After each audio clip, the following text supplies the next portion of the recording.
Mr. President, Nevadans sent me to the Senate to stand up and fight for hardworking families throughout our state.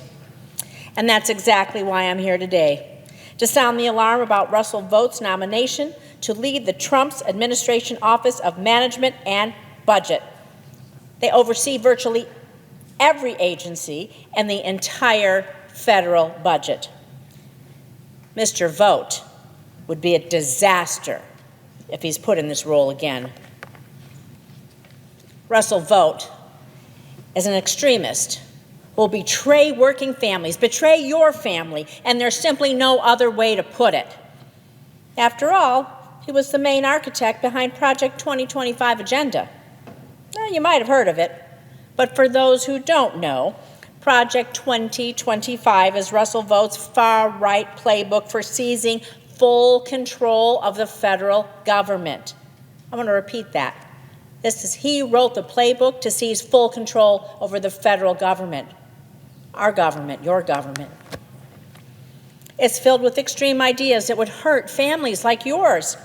Ideas like putting essential government programs like Medicare, Medicaid, Social Security on the chopping block. And he's going to give handouts to billionaires and big corporations on the backs of America's middle class, on your backs. Seeing how much power this administration has already given to unelected billionaire CEOs, it's not hard to imagine what's coming next. But just don't look at Mr. Vought's ideas. Take a moment to look at his actions. When he oversaw Trump's budgets during the first administration, Russ Vought spearheaded efforts to, he wanted to try to do this: cut Medicare by more than $500 billion, cut Medicaid by just over $750 billion,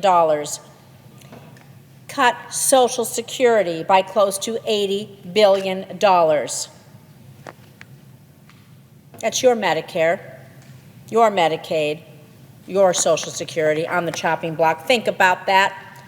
These programs are a lifeline to so many Americans, and they can mean the difference to a person's financial well-being or to their financial ruin.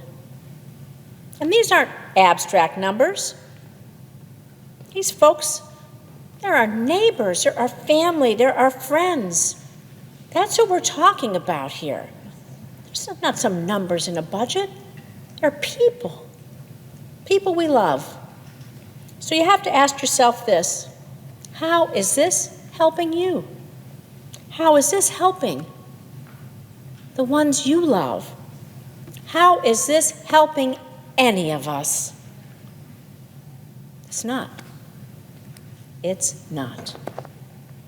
Instead of reforming and bolstering these programs to help real people, to help you, Mr. Vought wants to give more tax breaks to billionaires, the ultra-wealthy, while telling working families, hard-working families, to figure things out for themselves.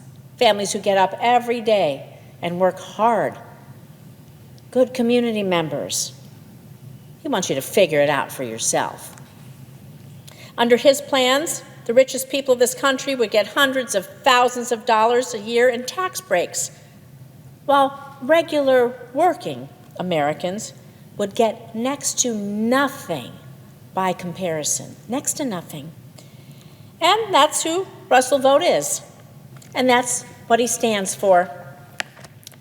Disturbingly, Mr. Vought has made it abundantly clear he does not care about violating our federal law or the Constitution to see his terrible mission through. Russ Vought does not care about our Constitution or the law. Just look at the waves of threats to illegally fire career civil servants, many of whom are veterans, by the way, people who just want to make a difference in other people's lives. It's all outlined in Mr. Vought's Project 2025, which aims to put as much power as possible in the hands of President Trump and his unelected billionaire buddies. Russ Vought, he thinks the rules don't apply to him. In fact, he seems eager to abuse whatever power he gets. That's dangerous, it's undemocratic, it's un-American. It's not how we govern. This isn't a plan for responsible leadership, Mr. President. It's a recipe for disaster, one that we're seeing play out in real time. Just look at the recent federal funding freeze that Trump's administration put in place. It's caused chaos. It's caused confusion all across the country. It's reckless. It's cruel. It's illegal. These actions virtually froze all federal grants and loans and has jeopardized key programs that many Nevadans depend on every single day. Key programs for our families, our children, our seniors, our first responders, our veterans. The list goes on and on. All of them have been impacted by Donald Trump's federal funding freeze. And hundreds of Nevadans have called my office to share how it could negatively impact their lives and the lives of those they care about most.